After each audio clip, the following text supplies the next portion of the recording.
নুন ওয়াল কলমি ওয়া মা ইয়াসতুরুন মা আনতা বিনি'মাতি রাব্বিকা বিমাজনুন ওয়া ইন্না লাকা লাআজরান গায়রা মামনুন ওয়া ইন্নাকা লাআলা খুলুকিন আযীম। আমানতু বিল্লাহি সাদাকাল্লাহুল আযীম। মেহেরবানি করে মহব্বতের সাথে সকলেই নামাজের মধ্যে যে দুরূদ শরীফ পড়ি, দুরূদ ইব্রাহিম পড়ি। আল্লাহুম্মা সাল্লি আলা মুহাম্মাদিন ওয়া আলা আলি মুহাম্মাদ কামা সাল্লাইতা আলা ইব্রাহিম ওয়া আলা আলি ইব্রাহিম ইন্নাকা হামিদুম মাজিদ। আল্লাহুম্মা বারিক আলা মুহাম্মাদিন ওয়া আলা আলি মুহাম্মাদ কামা বারাকতা আলা ইব্রাহিম ওয়া আলা আলি ইব্রাহিম ইন্নাকা হামিদুম মাজিদ। কোম্পানিগঞ্জ থানার অন্তর্গত এই সাগরপুর এলাকায়, এটা কবিরহাটে পড়ছে, আমি ভুল বলছি তাহলে, কবিরহাট থানার অন্তর্গত এই সাগরপুর এলাকার কোরআনুল কারীমের শানে আয়োজিত এই মাহফিলের সম্মানিত সভাপতি, সম্মানিত প্রধান অতিথি ইউনিয়ন চেয়ারম্যান মহোদয়, ওলামা ইকরাম, মসজিদের ইমাম সাহেবগণ, মাদ্রাসার ওস্তাদগণ, কোরআন প্রেমিক, নবী প্রেমিক মুসলমান ভাইয়েরা, পর্দার আড়ালের আমার প্রিয় বোনেরা, সমস্ত প্রশংসা আল্লাহ পাকের দরবারে, যিনি সুস্থ রেখেছেন, ভালো রেখেছেন, জগতের সকল কাজ থেকে আলাদা করে পৃথিবীর সেরা অনুষ্ঠান কোরআনের অনুষ্ঠানে আমাদেরকে বসার তৌফিক দিলেন। আমরা খুশি না বেজার? মহব্বতের সাথে পড়ি আলহামদুলিল্লাহ। হাজারো দুরুদ ও সালাম প্রিয় নবী মুহাম্মদুর রাসূলুল্লাহ সাল্লাল্লাহু আলাইহি সাল্লামের রওজা মুবারক সোনার মদিনায় বর্ষিত হোক। যে মহান নবীকে আল্লাহ পাক জগতের জন্য রহমত, বরকত, করুণার প্রতীক হিসেবে আল্লাহ পাক প্রেরণ করেছেন। সাহাবা একরাম, শুহাদা একরাম, আল্লাহ পাকের প্রিয় বান্দাগণ, যারা আল্লাহ পাকের রাস্তায় জান মাল কোরবান করেছেন, ফলে আমরা ইসলাম পেয়েছি, কালেমা পেয়েছি, দ্বীন পেয়েছি, কোরআন পেয়েছি। আল্লাহ পাক সকলে জান মালের কোরবানি কবুল করুন। মুহতারাম হাজিরিন, কোরআনুল কারীমের এই মাহফিলে আজ আমি আপনাদের সামনে কোরআনুল কারীমের 68 নম্বর সূরা, সূরা আল কালামের প্রথম কয়েকখানা আয়াতে কারিমা পড়েছি। এই আয়াতে কারিমাগুলির আলোকে আমি আপনাদের সামনে কিছু কথা বলার চেষ্টা করব। ওয়ামা তৌফিক ইল্লা বিল্লাহ। আল্লাহ যেন আমাকে তৌফিক দান করেন, বয়ানকারী, শ্রবণকারী সবাইকে যেন আমলের নিয়তে বসার তৌফিক দেন। আল্লাহ পাক বলছেন, নুন, একটি অক্ষর নুন, এটি হরুফে মুকাত্তাআত, আয়াতে মুতাশাবিহাত, এগুলির অর্থ আমরা কেউ জানি না। কোরআনুল কারীমের 29টি সূরার শুরুতে এ ধরনের অক্ষর আছে। কোরআনুল কারীমের আয়াতের মধ্যে কিছু আয়াত আছে স্পষ্টভাবে এগুলির অর্থ বোঝা যায়, এগুলিকে বলে আয়াতে মুহকামাত। যেসব আয়াতগুলির অর্থ সুস্পষ্ট এবং যেগুলির দ্বারা আল্লাহ পাক আইন প্রতিষ্ঠিত করেছেন, ফৌজদারি আইন, পারিবারিক আইন, অর্থনৈতিক আইন, সামাজিক আইন, শিক্ষা আইন, এ ধরনের সকল আইন কোরআনে আছে না নাই? সব আইন আছে। এগুলিকে বলে হুকমে শরঈয়া। মদের শাস্তি, মদ খাইলে কি শাস্তি হবে, জানা করলে কি শাস্তি হবে, রাষ্ট্রীয় সম্পদ চুরি করলে কি শাস্তি হবে, রাস্তার টাকা চুরি করলে, মসজিদের টাকা চুরি করলে, এগুলি করলে কি শাস্তি হবে, এইসব কথা কোরআনে আছে না? এগুলি হইল আইন সংক্রান্ত আয়াত। যেমন একটা আয়াতে বলা হয়েছে আকিমুস সালাহ, তোমরা নামাজ কায়েম করো, ওয়া আতুজ যাকাত, যাকাত দিয়ে দাও। এই অর্থটা পরিষ্কার বোঝা গেল, এটা আয়াতে মুহকামাত। কিন্তু আরেকটা আয়াত হলো আলিফ লাম মিম, এটা আয়াতে মুতাশাবিহাত, এটাও কোরআনের আয়াত। আমরা বিশ্বাস করি আল্লাহর কোরআনের আয়াত, কিন্তু এটার অর্থ আমরা ঘাটাঘাটি করব না। এটার অর্থ আল্লাহ এবং আল্লাহর নবীর মধ্যে সীমাবদ্ধ। কোরআনের এই আয়াতগুলি আমরা না বুঝে ঈমান আনব। এর দ্বারাই বোঝা যায় আমি বুঝলে কোরআন মানব, না বুঝলে মানব না। এই নীতির সাথে ইসলাম একমত। সুতরাং যে লোকগুলো কোরআনের আয়াতের বিরোধিতা করে বিভিন্ন যুক্তি দিয়া, যে এই কারণে কোরআনের এই আইন মানা যায় না, সেই কারণে কোরআনের এই আইন মানা যায় না, ওই কারণে কোরআনের শিক্ষা ব্যবস্থা মানা যায় না, আর ওই কারণে কোরআনের অর্থনীতি মানা যায় না। যারা কোরআনকে একটা ধর্মীয় কিতাব মনে করে কিন্তু সংবিধান মনে করে না, জীবন ব্যবস্থা মনে করে না, তাদেরও কিছু যুক্তি আছে না নাই? এই যুক্তি শয়তানেরও ছিল। শয়তান যে আল্লাহর হুকুম অমান্য করেছে, এই যুক্তি ছিল কি ছিল না?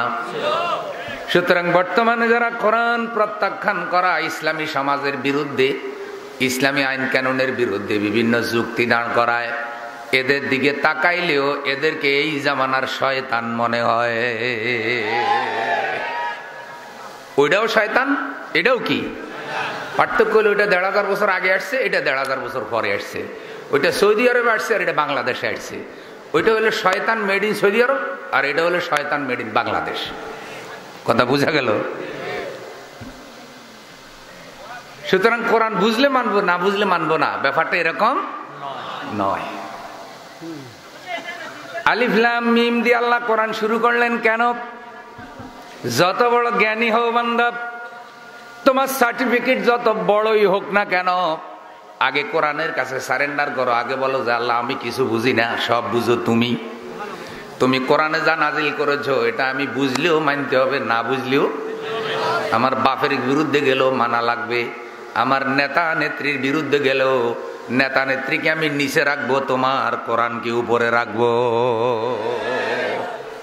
নেতা নেত্রীর কথা কোরআনের সাথে মিললে নেতা নেত্রী ঠিক, আর নেতা নেত্রীর কথা যদি কোরআনের কথার সাথে না মিলে তাহলে নেতা নেত্রী ব্যাঠিক, কোরআন হইল ঠিক।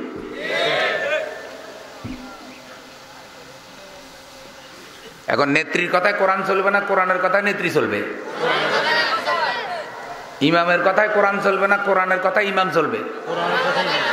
ফিরের কথায় কোরআন চলবে না, কোরআনের কথায় ফির চলবে। কোরআন অনুযায়ী যে ফির ঠিক আছে ওইটা ঠিক ফির, কোরআন অনুযায়ী যে নেতা ঠিক আছে ওইটা ঠিক নেতা, কোরআন অনুযায়ী যে হুজুর ঠিক আছে ওইটা ঠিক হুজুর। কোরআনের সাথে যার চরিত্র মিলবে না, বিনা দলিলে, আর কোনো দলিল নাই, তুই হলি ভেজাল। তুই কি? আরো জোরে। ভেজালের দলিল হইল কোরআন, তোর সাথে কোরআন না মিললেই তুই ভেজাল।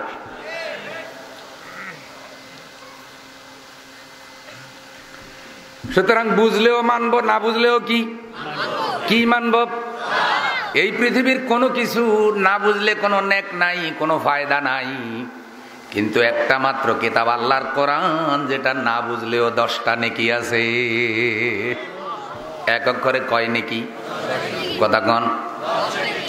বিভিন্ন গান আমরা গাই, বিভিন্ন গান গাই আমরা, বিভিন্ন সঙ্গীত গাই, আধুনিক গান, দেশাত্মবোধক গান।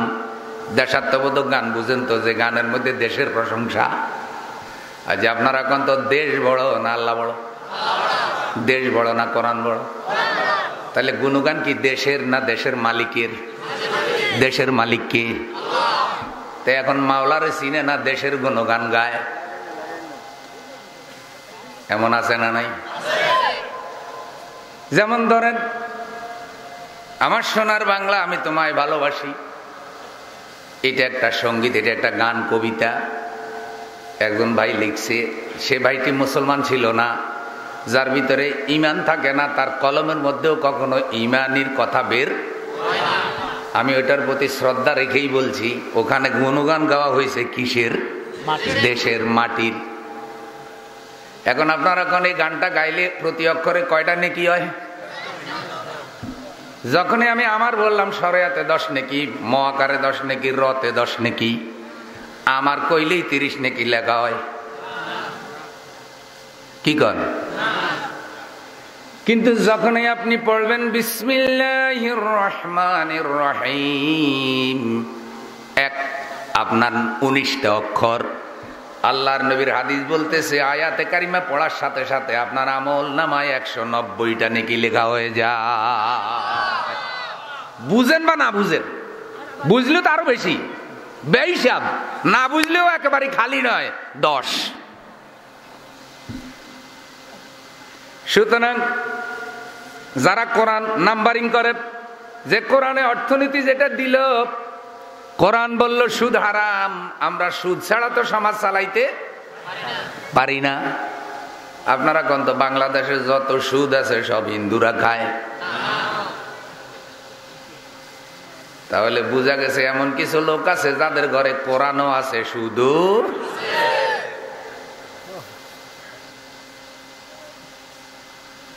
এটা আসল না ভেজাল?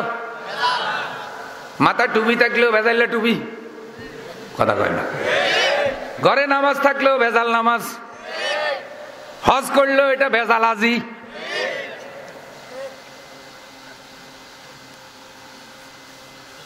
আসল যদি হতে হয় কোরআন অনুযায়ী আসল হওয়া লাগবে।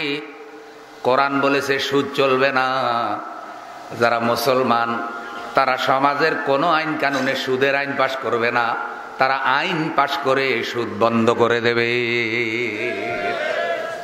আইনের মাধ্যমে সুদ বন্ধ না হওয়ার কারণেও তো হুজুরদের ওয়াজের কারণে এখন আর সুদ যায় না। হাফিজ হুজুরের বাড়ি তো নোয়াখালী, ঠিক না ভাই? বুড়াকালে আমি হুজুরের পাইছি, কত লোক দেখি হুজুর আল্লাহর ওলি, কিন্তু আপনারা কান্ত হুজুরে যে বট গাছ মার্কা লইয়া দাঁড়াইছে, পাশ করছিল না ফেল করছিল?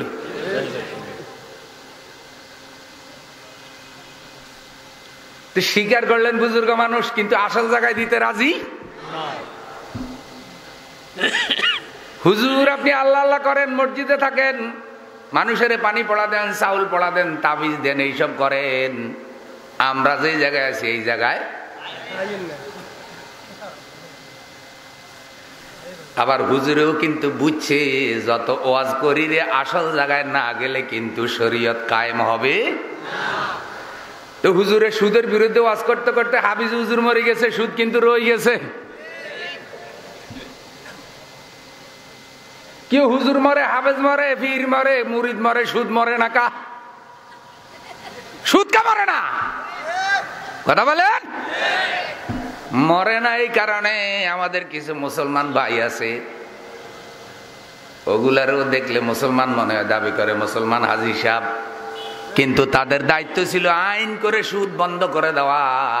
তারা আইন করে সুদ বন্ধ না করার কারণে হাফিজ হুজুরের মতো বুজুর্গ ওয়াজ করতে করতে মরে গেছে, আইনের কারণে সুদ মরে নাই।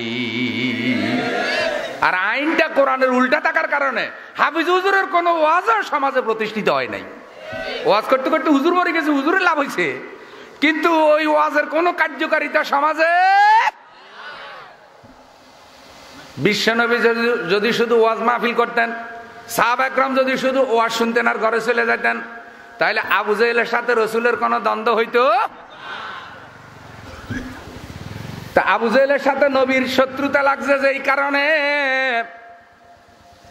মুসা আলাইহিস সালামের সাথে ফেরাউনের দ্বন্দ্ব লাগছে যেই কারণে, সেটা সমাজ সমাজ সমাজ নেতৃত্ব রাষ্ট্রকে পরিচালনা করবে এটা নিয়া, রাষ্ট্র কোন আইনে পরিচালিত হবে এটা নিয়া। হোসাইনকে যে হত্যা করা হয়েছে, এজিদে মসজিদের ইমামতি লইয়া হত্যা করছিল। এজিদে একটা বড় মসজিদে নামাজ পড়াইতো, ওইটা হোসাইন দখল করতে চাইছে ইমাম আমিও মো। তাইলে নেতৃত্বটা কি মসজিদের ছিল না রাষ্ট্রের? এজিদে কি মসজিদের ইমামতি নিছিল না রাষ্ট্রের ইমামতি? এখন আমরা যারা বলতেছি পীর নামদারি, আল্লাহ নামদারি, লা ইলাহা ইল্লাল্লাহ, কোন ঝামেলার মধ্যে আমি নাই, আছে না? কি হতো ঝামেলার মধ্যে? আপনি নাই, আপনি কি জান্নাতে যাইতে চান না? কয় জান্নাতে যাওয়ার জন্য একটা সোরা পথ খোঁজ করতেছি, যেই পথের মধ্যে কোনো জামিলা কি, যেই পথে আল্লাহ খুশি হবে শতানও খুশি হবে, এমন পথ আসেনি? যে পথে আপনি চললে আল্লাহ খুশি শতানও কি খুশি। তা আল্লাহরে খুশি করা, শতানরে খুশি করা, এই দুই পক্ষরে খুশি করার তরিকা যারা নেবে ওরা কি জান্নাত পাবে? সাহাবা একরাম গেছে যেই পথে, আমরা যাব সেই পথে। আমাদের নবী গেছেন যেই পথে, আমরাও চলবো সেই পথে। আমাদের এই যাত্রা চলবে, পৃথিবীর কোন প্রতিরোধ ব্যবস্থা আমাদের যাত্রাকে ব্যাহত করতে পারবে না। আমরা নীরব হব না, নিতর হব না, নিস্তব্ধ হব না।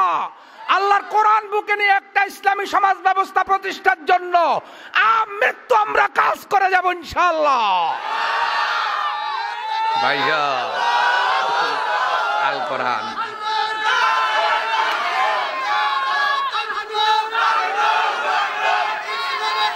ভাই সব আমরা কার কথা বলবো? আমরা কার কথা বলবো? আমরা কার আইনের পক্ষে কথা বলছি? আমরা যে আল্লাহর, তামাম দুনিয়াটাই কার? সবাই তো আল্লাহ বানাইছে। ছাগলের কে বানাইছে? ছাগলও কিন্তু আল্লাহ। এই যে নাপাক প্রাণী কুকুর, শিয়াল, শুয়োর, পৃথিবীর সবচাইতে বড় নাপাক প্রাণীর নাম হলো কি? শুকর। সেটাও কে বানাইছে? আল্লাহ বানাইছে। আল্লাহর এই দুনিয়া আল্লাহ পাক সিস্টেম ছাড়া পরিচালনা করার জন্য কোন রাজা বাদশাকে দায়িত্ব দেয় নাই। প্রত্যেকটি শাসক, ইমাম, পীর, হুজুর, বুজুর্গ, নাগরিক, সে যদি মুসলমান হয়, প্রত্যেকের জন্য আল্লাহ আইন নাজিল করেছেন। সে আইনের কিতাবের নাম হলো কোরআন। পৃথিবীর যত বড় বই হোক, যত বড় আইনের কিতাবে হোক, কোরআনের নিচে তার স্থান। কিয়ামত পর্যন্ত কিতাবগুলো যদি সিরিয়াল করেন, কোরআনের রুল নম্বর হলো 1।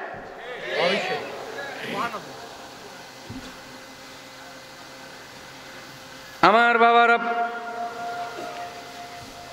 তাহলে কোরআন বুঝলেও মানবো, না বুঝলেও কি মানব?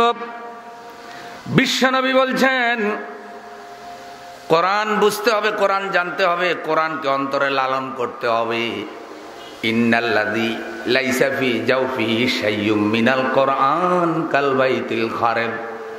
যেই লোকটার অন্তরে কোরআনের কোনো বুঝ নাই, কোরআনের এলেম নাই, কোরআনের জন্য মহব্বত নাই, ওইটা অন্তর নয়, ওইটা কলব নয়, ওইটা হলো মরুভূমি।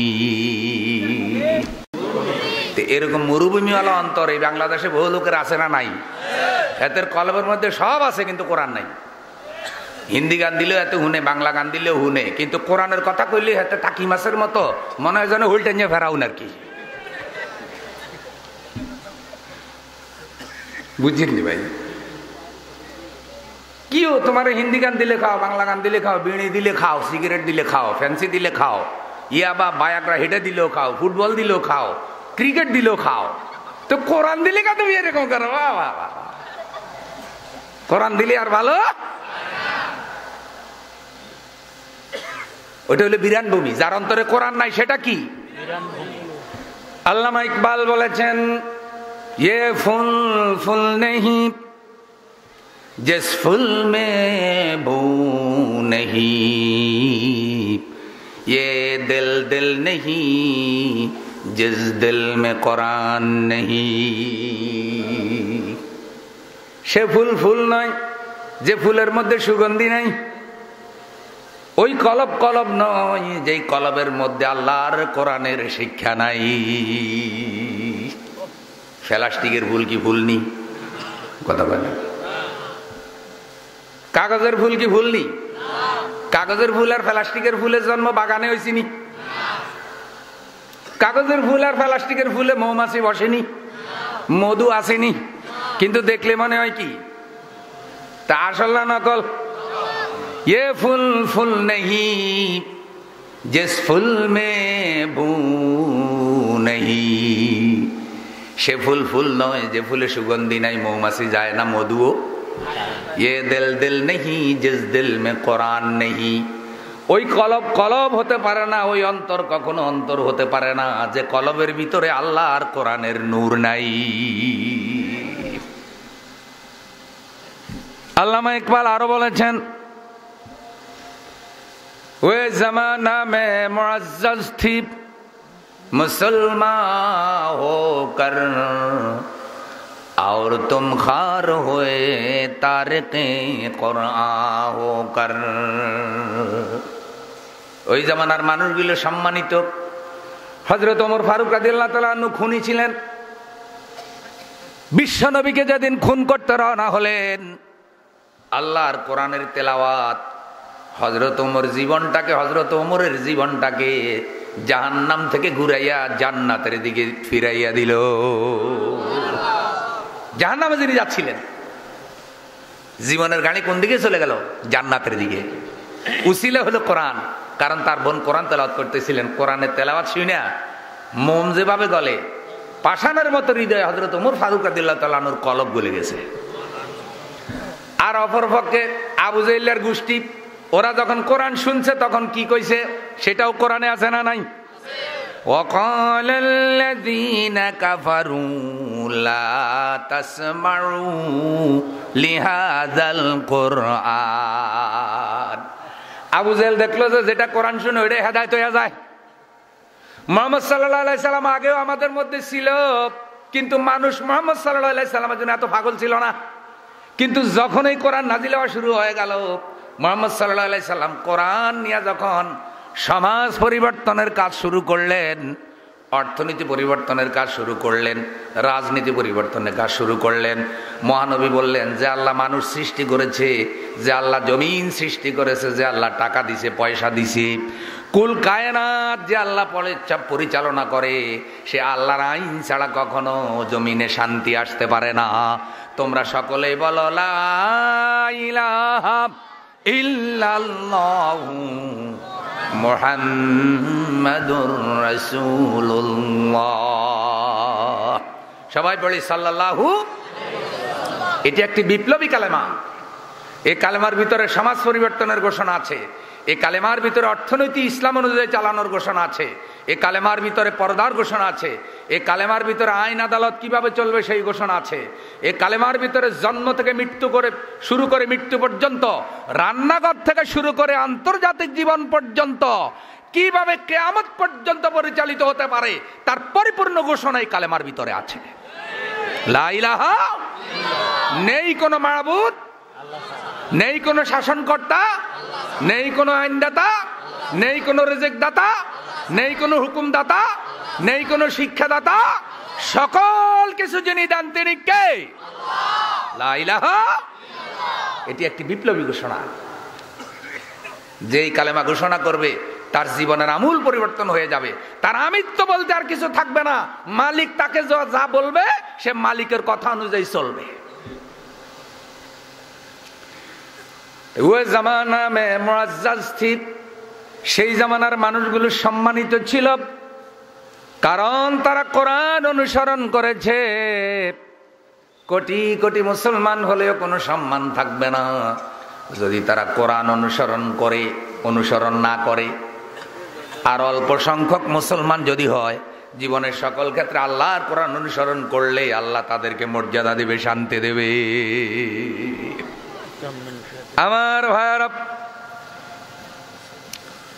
বিশ্বনবী কোরআন হাতে নিয়ে বলেছিলেন, তোমরা কি আল্লাহর কোরআন কি চিনো? এই সেই কোরআন, যে কোরআন দুনিয়ার বহু অধপতিত লাঞ্ছিত মানবতাকে শ্রেষ্ঠত্বের আসনে সমাসীন করেছে।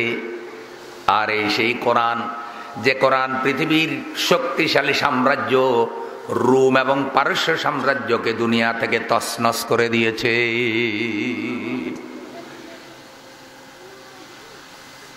মান তারাকাহু মিন জাব্বারিন কাসসামাহুল্লাহ। বিশ্বনবী বলছেন, যারা অহংকার করে কোরআন প্রত্যাখ্যান করবে সাবধান হবে না। যারা তাদের অহংকার প্রভাব প্রতিপত্তি দিয়া কোরআনের দাওয়াত বন্ধ করে দিতে চাইবে, আল্লাহ তাদের অহংকারের গদি ভেঙ্গে চুরমার করে দেবে। রোম এবং পারস্য সভ্যতা পৃথিবীতে ছিল, গোটা দুনিয়াকে হাজার হাজার বছর তারা শাসন করেছে। কোরআনকে কেন্দ্র করে মদিনায় একটা সভ্যতা তৈরি হয়েছিল। রোম এবং পারস্য নেতারা সর্বশক্তি দিয়ে ইসলামী সভ্যতার বিরোধিতা করেছে। কিয়ামত পর্যন্ত কোরআন সাক্ষী, হাদিস সাক্ষী, যেই শত শত বছর যেই সভ্যতা রোম এবং পারস্য সাম্রাজ্যে টিকে ছিল, মদিনায় কোরআনকে কেন্দ্র করে বিশ্বনবী একটা সভ্যতা তৈরি করলেন। সেই ইসলামী সভ্যতার কাছে রোম এবং পারস্য সভ্যতা 10 বছর টিকতে পারল না, তছনছ হয়ে গেল। বর্তমানেও যারা পৃথিবী থেকে ইসলাম নিশ্চিহ্ন করার কাজে নামছো, সতর্ক না হইলে ফেরাউন গেছে যেই পথে তোমরাও যাইবা, সন্দেহ আছে নাকি? নমরুদ গেছে যেই পথে তোমরাও যাইবা, আবু জেহেল যেই পথে তোমরাও।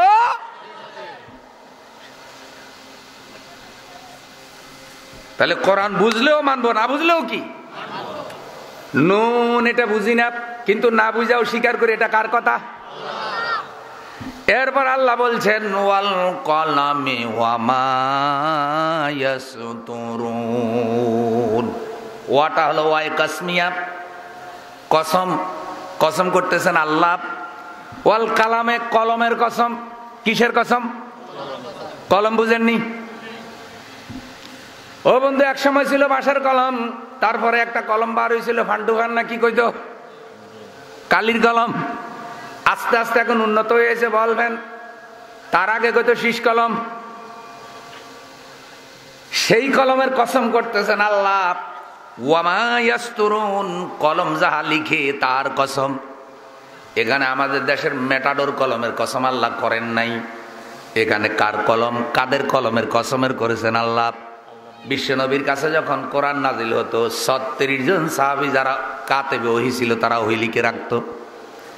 চামড়ার মধ্যে ওহী লিখত, পাতায় লিখে রাখত, পাথরের মধ্যে ওহী তারা খোদাই করে রাখতো, লিখে রাখত, যেন ওহীর কোনো কথা বাদ পড়ে না যায়। আমার নবী এত সতর্ক ছিলেন, জিবরাইল আমিন যখন হুজুরকে ওহী তেলাওয়াত করাতেন, কোরআন যখন তেলাওয়াত করাতেন, বিশ্বনবী জিবরাইল আমিনের সাথে পড়তেন, আবার বারবার জিহ্বা নাড়াচাড়া করতেন, যেন অক্ষর একটা শব্দ কখনো বাদ পড়ে না যায়। কারণ আমার নবী এমন নবী রে, আমার নবী দুনিয়ার কোনো বিশ্ববিদ্যালয়ের ছাত্র নয়, পৃথিবীতে বিশ্বনবীর কোনো শিক্ষক নাই, অথচ আল্লাহ পাক আমাদের নবীকে কিয়ামত পর্যন্ত সারা দুনিয়ার মানুষের শিক্ষক বানায় দিয়েছে। বিশ্বনবী বলেছেন বুইস্তু মুআল্লিমান, আমাকে শিক্ষক হিসাবে পাঠানো হয়েছে।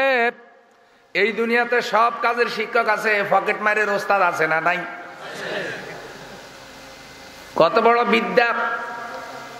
আপনার এই উপরের কোটির বুতামো মারা, ভিতরের জুব্বার বুতামো মারা, কেমনে জানে তার ভিতরে টাকা আছে? ওই ভিতরে দিয়ে কাটছে, টেরও পান নাই আপনি। আবার টাকা লইয়াও কি, এটা কঠিন বিদ্যা না? ধরা খাইলে যে বিপদ আছে, এটা পকেট মারে বুঝে কি বুঝে না? ওইটারও ওস্তাদ কি? ট্রাক ড্রাইভারের ওস্তাদ আসেনি? বাসের হেল্পারের ওস্তাদ কি? বরং মাঝে মধ্যে আপনি যত সম্মানিত হয়ে দেখেন, স্ট্যান্ডের বাইরে যদি নামতে চান, গাড়ি থামায় না। একজন বড় আলেম সহ একদিন গাড়িতে উঠলাম, বাসের স্টপেজ যেখানে, ওর আগে আমাদের নামতে হবে, নামলে সুবিধা হয়। তা আমি বললাম ভাই ড্রাইভার তো দাঁড় করাইবো না। কয় শুনেন, ড্রাইভার দাঁড় করাই বেটা বুদ্ধি আছে। কি বুদ্ধি? কয় আমি বলবো, দেখবেন দাঁড় করাবে। বিশাল মসজিদের খতিব, হাজার হাজার লোক ওনার পিছনে নামাজ পড়ে, মিশর থেকে পাশ করে এসেছে, বাংলাদেশ থেকে কামেল করা। ড্রাইভারের কাছে গিয়ে কয় ওস্তাদ গাড়িটা ব্রেক দেন, আমরা নামবো। ওস্তাদ দেখি যে ওস্তাদ ফিরে ছাড়াইলো, যে এত বড় হুজুরে আমার ওস্তাদ কয়েছে গাড়ি ব্রেক দিছে, আমরা নামে গেছি। তা আমি কইলাম, কয় দেখেন নামতে পারলেই তৈল। ড্রাইভার দেখে ওস্তাদ কইলে একটু কি হয়? ওইটা হইলো ওদের লাইনের পরিভাষা।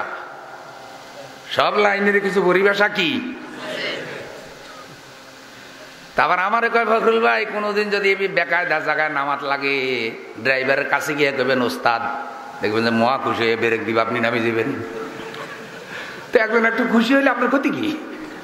কথা কয় না? ঠিক আছে। তাহলে ড্রাইভারেরও কি আছে? ওস্তাদ আছে। হেল্পারেরও কি? ওস্তাদ আছে। ওস্তাদ ছাড়া কোনো কিছু শিখা পরিপক্কতা লাভ করে না। কেবল বিশ্বনবীর ওস্তাদ নাই, পৃথিবীর কিছু সেরা মানব আছে যাদেরকে আল্লাহ মুজাদ্দেদ বানায়, তাদের ওস্তাদ নাই। যেমন কাজী নজরুল ইসলাম, বন্ধু দুঃখ মিয়া চা দোকানের মেসিয়ারগিরি করেছে। একটা সিঙ্গারা খাওয়ার কারণে একদিন চা দোকানের মালিক একটা থাপ্পড় দিছে, কয়েক ঘন্টা কাঁদছে। সেই দুঃখ মিয়া দুনিয়ার বড় বিশ্ববিদ্যালয় থেকে ডিগ্রি না নিয়ে আল্লাহ তারা এমন মেধা যোগ্যতা দিলেন, এমন লেখা লিখে গেছে, আজ পর্যন্ত যারা পিএইচডি করে বাংলার উপরে, তার লেখাগুলি গবেষণা করে শেষ করতে পারে না। বিশ্বনবীর কোনো ওস্তাদ নাই।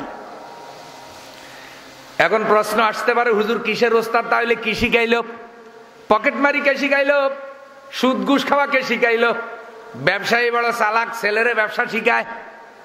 ছেলেরে এখন দোকানে বসাইছে, বসাইয়া বন্ধু কাস্টমার ঢুকছে। এখন দোকানের থেকে ধরেন একটা বোরকা দেখাইতেছে, দাম চাইল 2000 টাকা। কাস্টমার বোরকা পছন্দ করলো, ছেলে দাঁড়াইয়া আছে। এখন যিনি কিনবেন তিনি কইতেছেন এটা 1000 টাকা দিবেন তো। কয় ভাই 1000 টাকা কন, 1400 টাকা তো কিনতেও পারি নাই। তো ক্রেতা চিন্তা করলো কথা তো আসলে ঠিক, 1400 টাকা যদি বেটা না কিনে তাইলে আমার 1000 টাকা দিব কেমনে? এখন আপনি যাওয়ার সময় কইলেন ভাই তাহলে কিনা দামে দিবেন নি, কন 1400 টাকা। বোরকা একটা ব্যবসা না করলেন। যখন রওনা দিয়েছেন তখন ডাক দিয়ে কয় ভাই ধরেন লইয়া যান, কিনা দামে দিলাম। কিনা দামে দিছে কেন?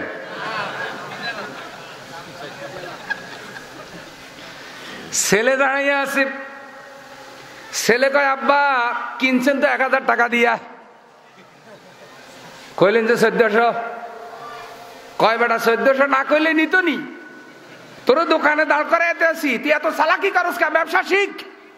ব্যবসা কারে কয় বুঝিল? কি কন ছেলেরে ব্যবসা শিখাইতেছে কেন? বিছানার বাইরে কথা বুঝা যায়নি। ছেলেরে কি ব্যবসা শিখাইতেছে না মিছা কথা শিখাইতেছে? বাপে ওস্তাদ, ছেলের ওস্তাদ, ব্যবসা শিখায়। বাহ বাহ বাহ বাহ।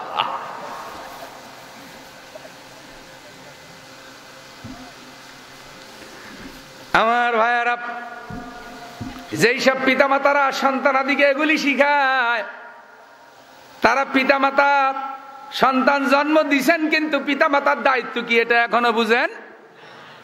জন্ম দিলে বাবা হয় না, পেটে ধারণ করলে মা হওয়া যায় না।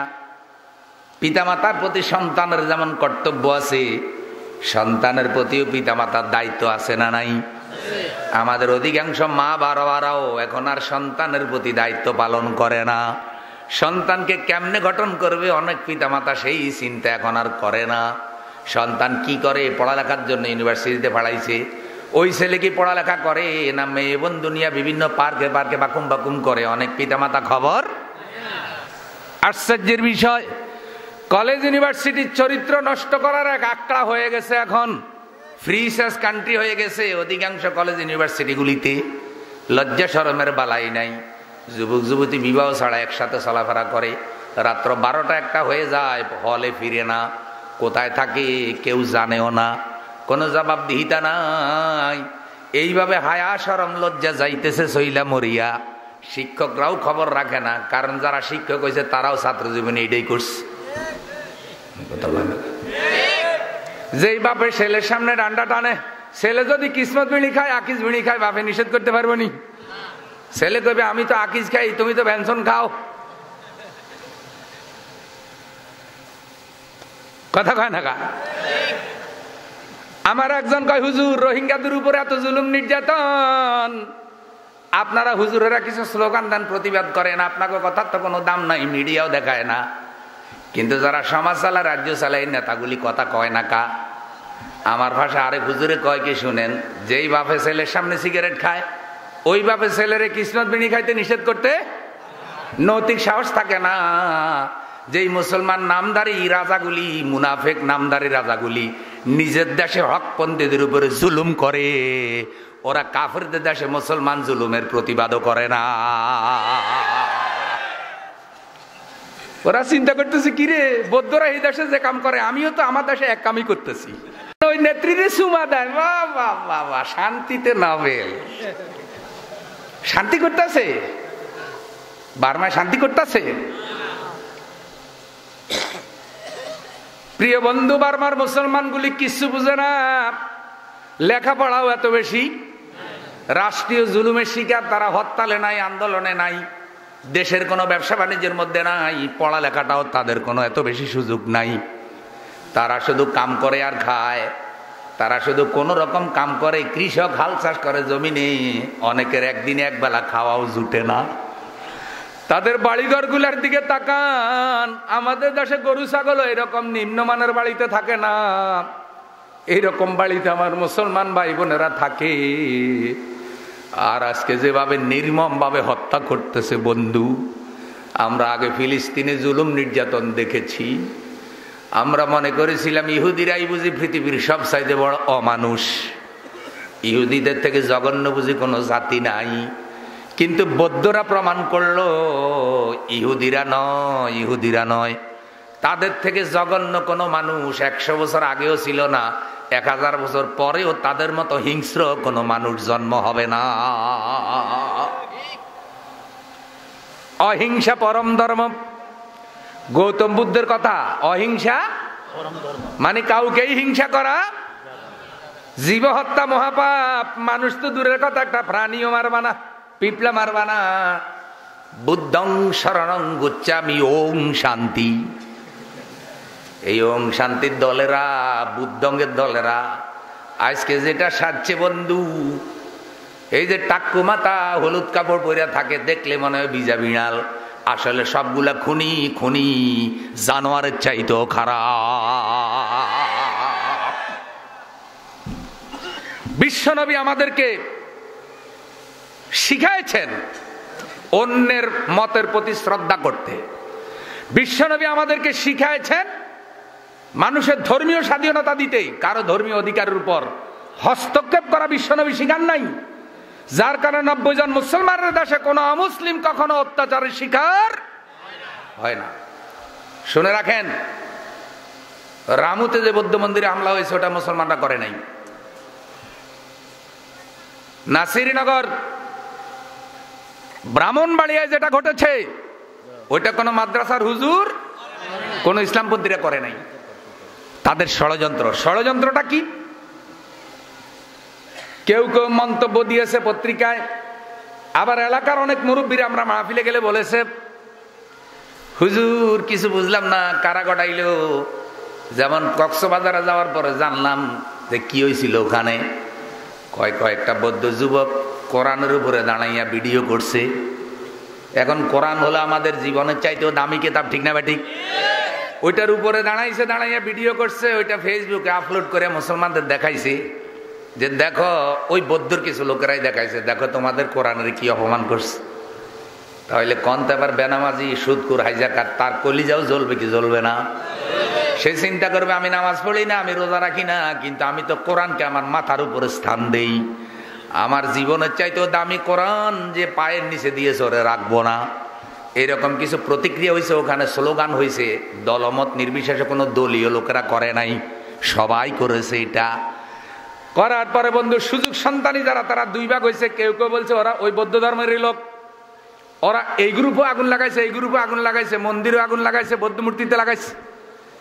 লাগানোর পরে দুইটা কাম হয়েছে। 1 নম্বর কাম হইল, গোটা দুনিয়ায় দেখাইছে বাংলাদেশে মুসলমানেরা সংখ্যালঘুরা নিরাপদে, এই টুপিওয়ালা দাড়িওয়ালা এরা সব অমুসলিম মাইরা শেষ। এটা দেখাইছে ভিডিও করিয়া। কারণ ওখানে ঘটনা ঘটার আগে ভিডিও বিদেশে চলে গেছে, বিভিন্ন দূতাবাসগুলোতে চলে গেছে।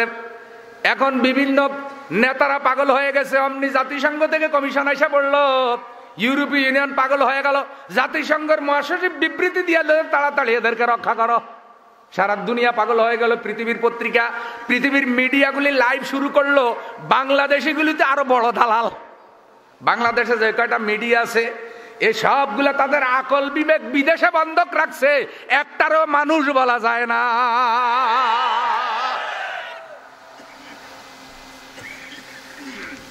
সেগুলাও লাইভ শুরু করলো।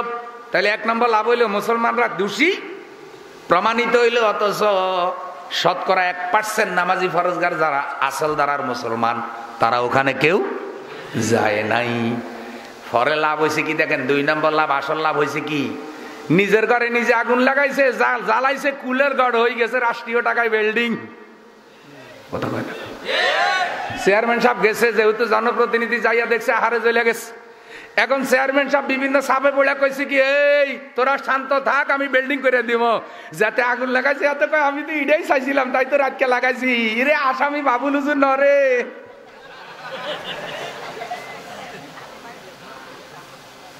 কথা কয় না কা? এ মানুষ যখন নাড়া নিজের ঘরে নিজে আগুন লাগায় মামলা করে কি করে না? নিজের হাত নিজে বেলেট দিয়ে কাটিয়ে এলেছে, কিরে কাটলি তুই বুঝলি না কিনলে কাটছি? রক্ত দেখায় কয় কি খুনের আলামত? অ্যাটেম্প টু মার্ডার মামলা, হাসপাতালে ভর্তি।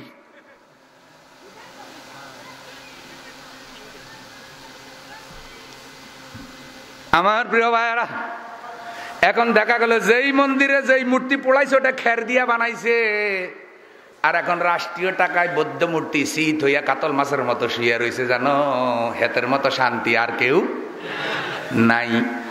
অথচ মানুষ মাইরা বারমায় সাফ করতেছে। এখন আর বিশ্ব বিবেকদের কোনো ভাষা নাই, কোনো কথা নাই। অবুঝ শিশুগুলোর লাশ দেখেন বন্ধু, মৃত্যু দেখেন। 2-3টা ভিডিও দেখে আমার মনে হচ্ছিল আমি হার্ট অ্যাটাক করে ফেলবো। আল্লাহ, কেন বাঁচে আছি? তোমার কাছে কি জবাব দেব?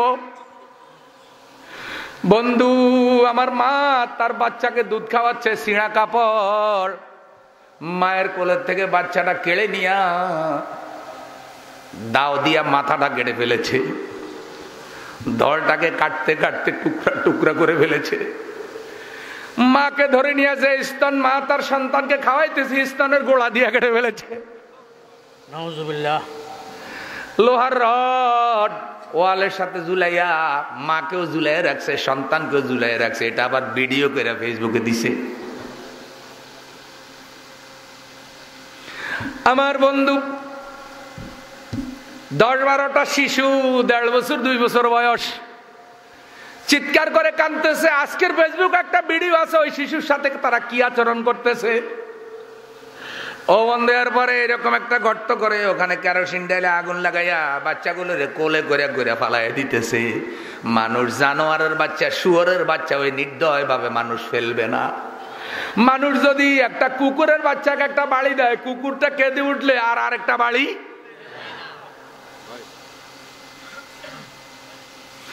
আমার বন্ধু, ওরা কি করেছে? ওরা তো ওই দেশের নাগরিক, ওরা তো জোর করে বার্মায় জন্মগ্রহণ করে নাই। ওদেরকে বার্মায় যিনি পাঠাইছেন তিনি কে?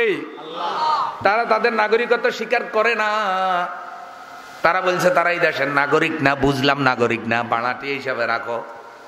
তারা তোমার দেশের নাগরিক যদি না হয়, তুমি ভোটের অধিকার দাও নাই, তুমি নাগরিকত্ব দাও নাই, অথচ তারা শত শত বছর তোমার দেশের নাগরিক।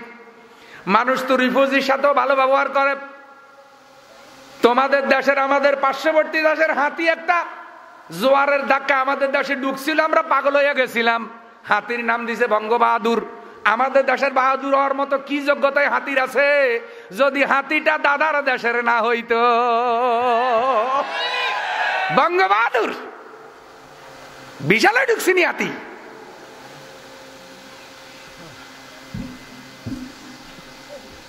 আপনারা কোন হাতির দাম বেশি না মানুষের দাম বেশি? আরে ধর্মীয় পরিচয় পরে তালাশ কর, আগে কয় এগুলা মানুষ। তো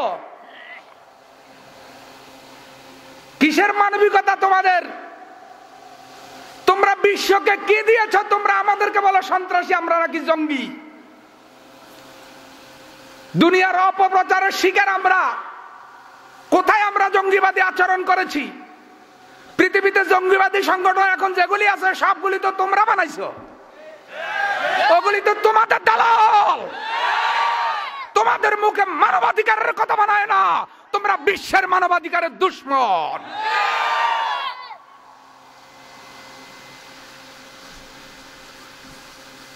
আমরা নেতৃত্বে নাই। তোমাদের কপাল ভালো, হযরত ওমর ফারুক রাদিয়াল্লাহু তাআলা আজকে জীবিত নাই। তিনি যদি জীবিত থাকতেন, তোমাদের মতো মুনাফিকদেরকে তিনি জীবিত রাখতেন না। সেই শাসক নাই আজ। আমার ভাইরা গো, মৃত্যু দেখেন, লাশের মিছিল। সবচাইতে বিপদে আছে সুন্দরী যুবতী মুসলিম রোহিঙ্গা আরাকানের মেয়েগুলি। প্রত্যেকটা যুবতী মেয়েকে ধরে ওরা জঙ্গলে নিয়ে যাচ্ছে। যারা নারীর সতীত্বের কথা বলে, যারা মা বোনকে দর্শন করেছে, এইসব ইতিহাস লাগে যারা, যে এত মা বোন দর্শন হয়েছে এই কারণে আমরা এইটা পাইছি। তোমরা যদি দর্শন বিরোধী হও, এখন এই টাক্কু মাথা বৌদ্ধ ভিক্ষুরা যারা এগুলি করতেছে, এগুলির প্রতিবাদ করো না কেন? তোমাদের এই গলা এখন কোথায়? তোমাদের মাইক কোথায়? তোমাদের বড় বড় গলাগুলি এখন কোথায় যখন তোমরা রাজপথ কাঁপাও? তোমরা নাকি মুসলমান, এখন আমরা খালি গলা চিৎকার করতেছি মোল্লাদ্দল মসজিদ পর্যন্ত। তোমরা বললেই তো কাজ হওয়ার কথা, তোমরা চুপ কেন?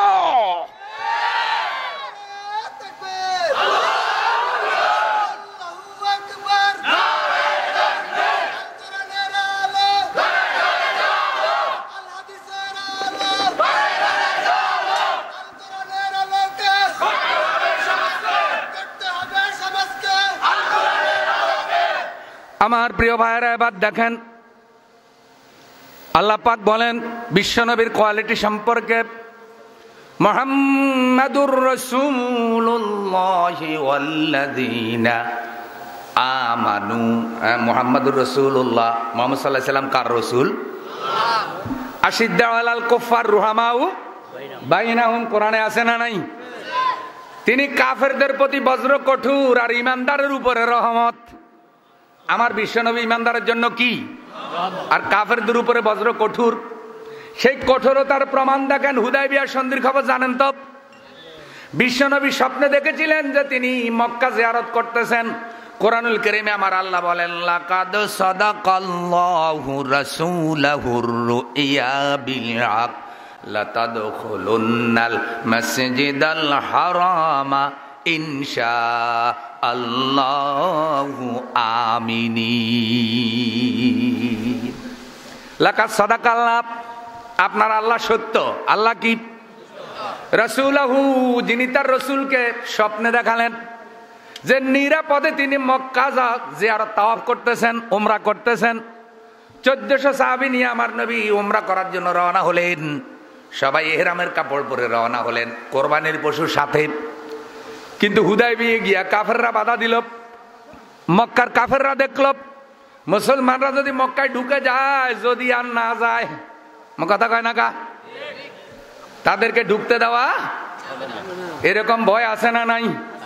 যে 2-4 জন আমরা একসাথে হইতে দিব, যদি আর না উঠে, কথা কয় না? এই জন্য 2 জন একসাথে বসা, মিলাদ করা, কিচ্ছু করা যাবে না, কিচ্ছু করা যাবে না।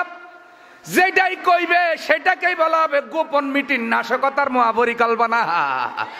সুন্নতে কাফের, কাফেরদের সুন্নত।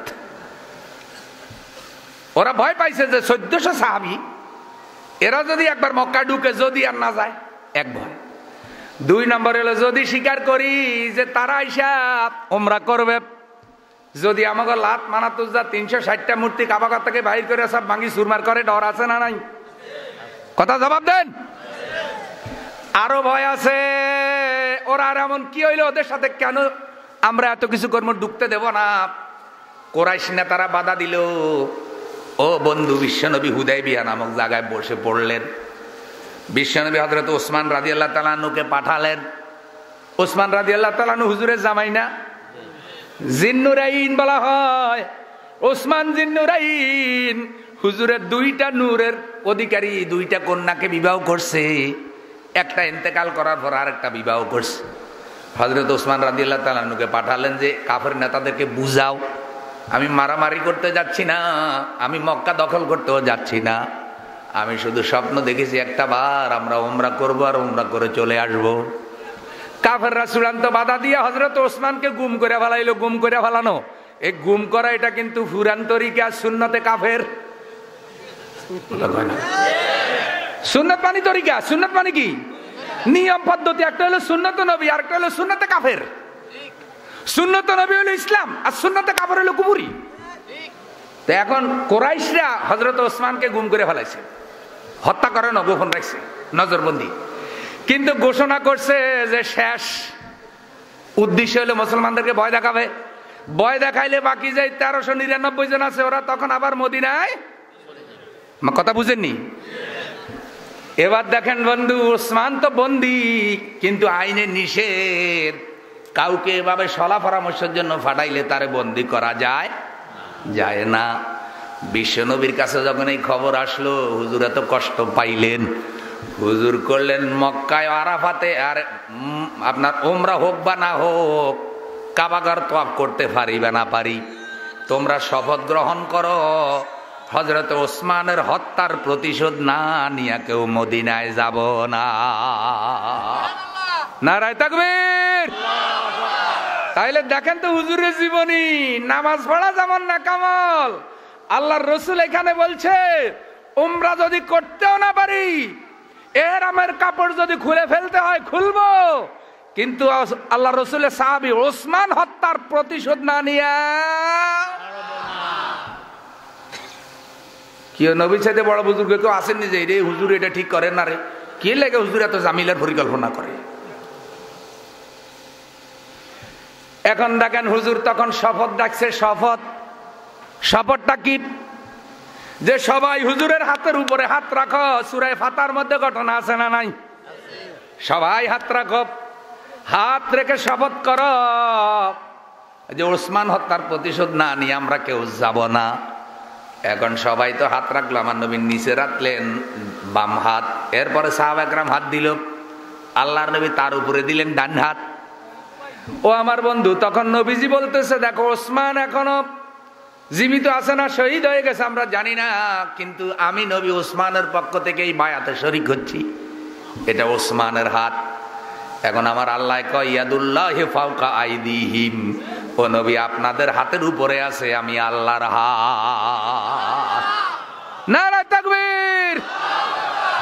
এরকম একটা শপথ যখন তারা নিছে যে 1399 জনের লাশ পড়বে, শেষ হয়ে যাব, কিন্তু ওসমান হত্যার বদলা না নিয়ে একটাও আর মদিনায় ফিরে যাব না।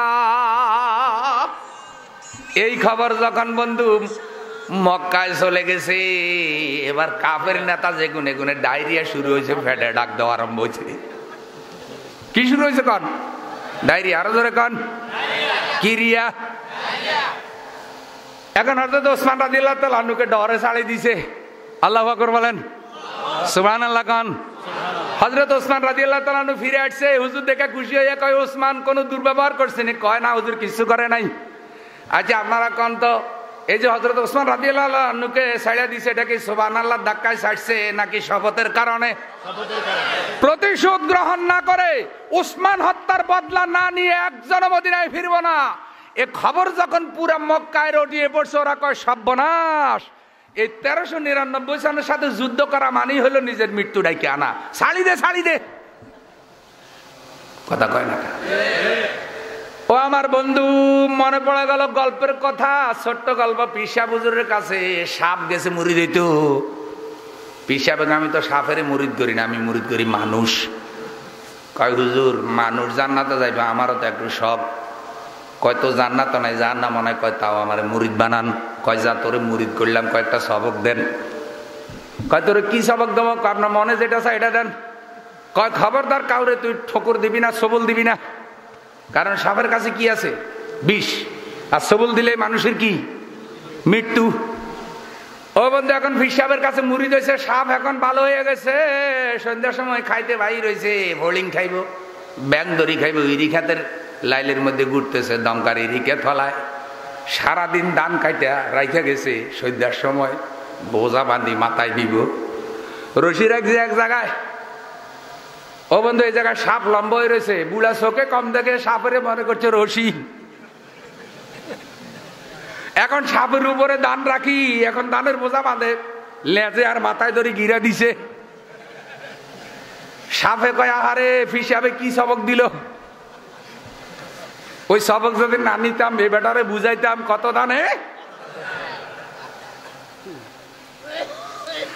ও আমার বন্ধু লেজে আর মাথায় বাঁধছে, বাইরে বাড়িতে আনছে, বাড়িতে আইনা আবার রশি খুলছে। ততক্ষণে সাপ বাইর হয়েছে। এটা গল্পের কথা। সাপ বাইর হয়ে ফির সাপ হুজুরের কাছে গেছে। হুজুরের কাছে যাই, হুজুর একটু সবক বদলাই দেন। কি দেন? সবক বদলাই দেন। ফির সাপ হুজুর কয় কেন? কয় আরে কি সবক দিছেন? আমার গাল বাঁকা হয়ে গেছে, লেজও শেষ হয়েছে। কয় লেজার গাল কেন শেষ হইল? কয় হুজুর আপনি কেছেন সবল দিয়েন না। আর এই বেটা হইলো কৃষক, জমি চাষ করে, আপনি দেখছেন এতে আমার রশি মনে করি আমার মধ্যখানে দান রাখে লেজে আর মাথা অত্তর করে বাঁধছে। তারপরে বাড়ি টানছে। ফিসাব কয় রে তুই আমার কেমন অপদার্থ মুরিদ হইলি, তুই আমার নসিহতের অর্থ তো বুঝবি। কয় কি অর্থ? কয় আমি তোরে কইছি ওরে ঠোকর দিবি না, তোরে ফস করতে তো না করি নাই। আর এই মগা কৃষক যখন তোরে রশি মনে করে ধান রাখতেছে, তুই যদি ফস করে মাথা উপরের দিকে উঠাইতি ওর অজু ফরজ হয়ে যেত। কথা কয় না কা? তো তোরে কইছি যে কাউরে সবল দিবি না, কিন্তু তোরে ফস করতে তো নিষেধ। ও আমার বন্ধু, 150 কোটির বেশি মুসলমান এখন দুনিয়ায়। কাউকে হামলা করা আমি বলতেছি না, কাউকে মারার কথাও বলতেছি না, শুধু ঐক্যবদ্ধ হয়ে একটা ধমক যদি বার্মার ওই পাড়ে দিত। বার্মা এমন কোন দেশ না, এই দেশটার কোনো সাহস ছিল না এই সভ্য যুগে এরকম জুলুম অত্যাচার করে।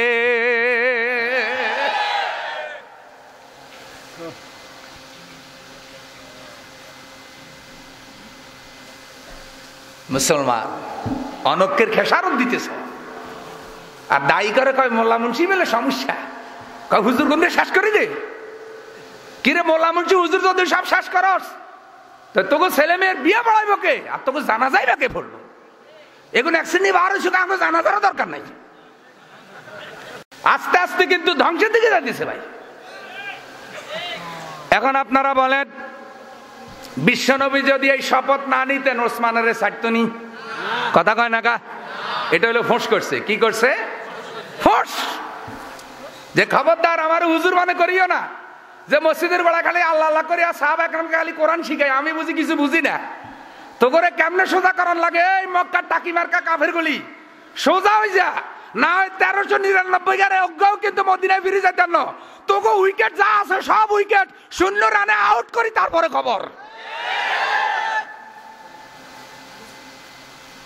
বিশ্বাস করেন, বাংলাদেশে যে কয়টা হক্কানি ইসলামিক দল আছে সবগুলো একসাথে হইয়া শুধু যদি একটা হুঙ্কার দিত, তাহলে বাতিল শক্তির কোনো সাহস ছিল না ইসলামপন্থীদের উপরে জুলুম নির্যাতন করে। এখন এই হুজুরের মারলে হয়তো তেল তেল হুজুরের মারে হেতনের মারা হেতনের দোষ আছে। কথা কয় না? কিন্তু এ কথা কয় না কিরে দোষ যা আছে পরে, আগে তো আমার জাতি ভাই। অথচ আল কুফরু মিল্লাতুন ওয়াহিদা, কাফেরেরা কিন্তু সব এক, ইসলামের বিরুদ্ধে এক। আর আমাকে এখন এত একতলাপ বার হয়েছে, এতে আমিন জোরে কয়, এতে আস্তে কয়, এতে হানাফি, এতে আহলে হাদিস, তারপরে এত লম্বা টুপি, এত গোল টুপি, এতে ডালাই করতা, এতে কানি ফাড়া করতা, এতে দাঁড়াই মিলাদ কয় না বই কয়, এই লইয়া লোক দিছে কিলাকিলি। আর এই সবগুলি ইসলামের শত্রুরা আমাদের মধ্যে ঢুকাই দিছে। তোরা আস্তে আস্তে কিলাকিলি কর, আর আমরা জমিন শাসন করি, তোরা জমিনের দিকে চাইস না।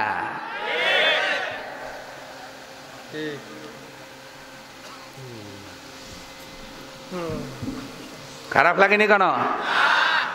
ও আমার বন্ধু, এখন কাফের শুধু ডরায় না, বরং কাফের নেতাগুলি নিজেরা চুক্তি করতে আসছে। জোরে কোন আল্লাহু আকবার।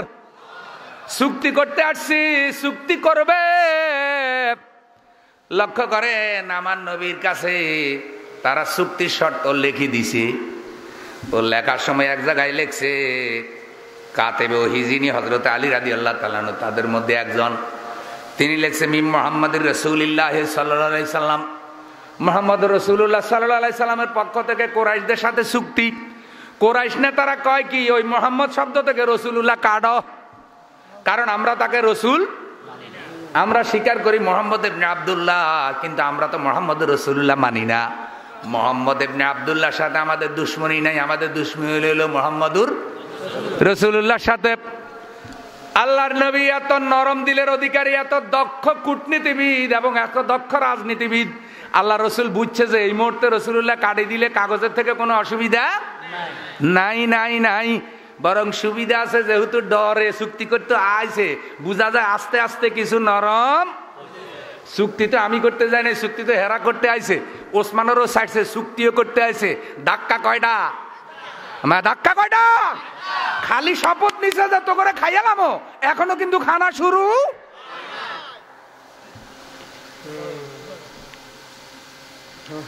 ও আমার বন্ধু, এখন হযরত আলীকে হুজুর বলতেছে, আলী রে, কোন জায়গায় রাসূলুল্লাহ শব্দ লেখা কেটে দাও।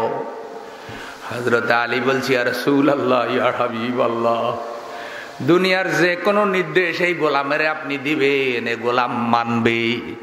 কিন্তু আমার নবীর নামের শেষে রাসূলুল্লাহ শব্দ আমি কাটতে পারবো না। या मोहम्मद आप पर लाखों सलाम, या मोहम्मद आप पर लाखों सलाम, हामिदो महमूद अहमद आप पर लाखों सलाम, या मोहम्मद आप पर लाखों दुरूद, या मोहम्मद आप पर लाखों दुरूद, हामिदो महमूद अहमद आप पर लाखों दुरूद। साहब একরাম কাঁদতেছে যে আজকে কাগজের থেকে আমার নবীর নামের শেষে রাসূলুল্লাহ শব্দ কেটে দেবে, কেউ কাঁদে না।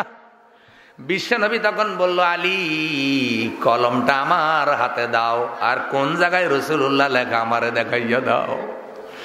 লেখা জিনিস পড়তে জানে না, কোন জিনিস লিখতে জানে না, এমনকি নিজের নামটাও লিখতে জানে না। তিনি বিশ্বনবী, বিশ্ব ওস্তাদ। ও আমার বন্ধু, বিশ্ব নেতাদের কাছে যখন চিঠি লেখে, কাতেবে ওহিরা লেখে, হুজুর নাম দস্তখত জানে না। রাজনৈতিক প্রয়োজনে আমার নবীকে একটা আংটি বানায় দেওয়া হলো, আংটি মোবারক। ওই আংটি মোবারকের ফাতর নিচের দিকে, আমাকে ফাতর থাকে উপরের দিকে, হুজুরেরটা কোন দিকে? নিচের দিকে। আর ওই পাথরের মধ্যে খোদাই করা ছিল মুহাম্মাদুর রাসূলুল্লাহ সাল্লাল্লাহু আলাইহি ওয়াসাল্লাম। হুজুরের আংটি বিলাসিতা ছিল না, হুজুরের আংটি ছিল রাজনৈতিক প্রয়োজনে, রাষ্ট্রীয় প্রয়োজনে, খেলাফত পরিচালনা করার জন্য। আর আমাকে অনেক হুজুর করে দেখি রে, ফিসা হুজুর হাতের মধ্যে আংটি লাগাছে 10-12 গা, দেখলে মনে হয় যেন সোনার পুতলা। আসলে দিন প্রতিষ্ঠার কামে নাই, খালি গরু খায় আর মুরগি খায়। কেউ গরু খান মুরগি খান, হক কথা কন না কা? কয় হক কথা কইলে তো গরু মুরগি খাসি দিব না, মো কথা কয় না কা? দিব নাকি? দিত না তো। কেউ প্রতিবাদ করেন না কা? প্রতিবাদ করেন না কা? কয় প্রতিবাদ করলে তো বন্ধু মসজিদে জায়গা দিত না। যদি আমরাও বুঝি তারা অন্যায় করতেছে, কিন্তু আমরা ডরে কিছু কইতে, তো ডরে যদি কিছু কইতে না পারেন, যারা কয় তা করে সহযোগিতা করেন, বিরোধিতা করেন কা?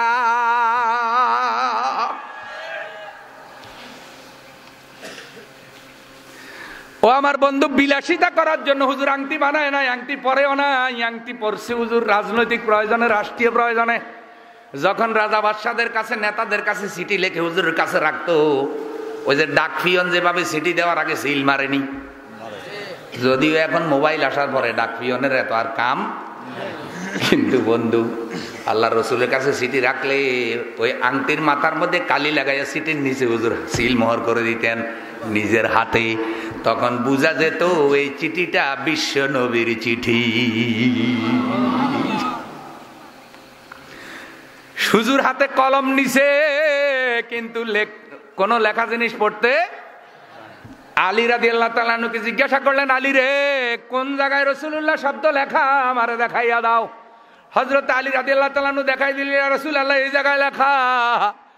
আমার নবী যখন ওই কাগজের থেকে রাসূলুল্লাহ শব্দ কাটে, সাহাবা একরাম কাঁদতে কাঁদতে পেরেশান। তখন তারা চুক্তি কার্যকরী করলো। চুক্তির মধ্যে 1 নম্বরে তারা লিখলো, এই বছর ওমরা করতে পারবেন না, ওমরা না করি ফিরে যাইবেন। সাহাবা একরামের বুকে যেন বিষের তীর নিক্ষেপ করা হইল। হায় হায় রে, ওমরা না করে ফিরে যাবো হুদাইবিয়া পর্যন্ত আইসা। আল্লাহর নবী এই চুক্তিও মাইনা নিলেন। ও বন্ধু, চুক্তি কার্যকরী হওয়ার পরে কেউ এহরাম খোলে না। সবাই কয়, হুজুর গো আপনি তো স্বপ্নে দেখছেন, লাকাদ সাদাকাল্লাহু রাসূলাহু রুইয়া বিল হক লাতাদখুলুন্নাল মাসজিদাল হারামা ইনশাআল্লাহু আমিনিন। আল্লাহ যদি চায় আপনি নিরাপদে মক্কায় ঢুকবেন, তো আমরা তো ঢুকতে পারলাম না। তা আপনার স্বপ্ন কি মিথ্যা হয়ে গেল নি? নাউজুবিল্লাহ কোন। নবীদের স্বপ্ন কখনো মিথ্যা হতে তো হুজুর আমরা বাধাপ্রাপ্ত হইলাম, যাইতামও পাইলাম না, আবার কইতেছেন এখানেই আরাম খুলতাম, তাই লাভ হইল কি আমরা আইসা? ও নবী গো, মনে করছি ওসমান তার প্রতিশোধ নিব, ডরে ওসমান রে ছাড়ি দিছে, কি লাইতাম তো পাইলাম না।